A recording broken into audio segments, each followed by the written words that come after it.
straight lines. The first one is inclination.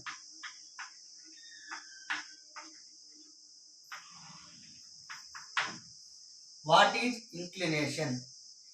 An inclination is an angle made by a non-vertical line with a positive direction of x-axis in anti-clockwise sense.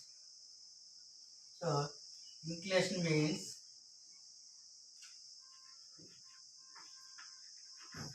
an angle made by a non-vertical line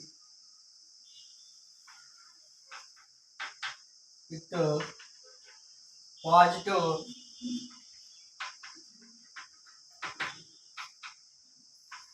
direction of x-axis in anti-clockwise sense.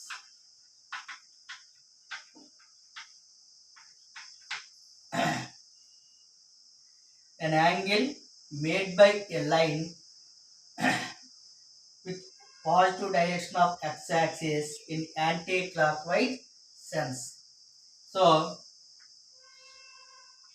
here this is x-axis, this is y-axis, this is origin, this is non-vertical line, this is positive direction of x-axis. The line makes an angle with the positive direction of x-axis in anti-clockwise sense is theta. This theta is called inclination.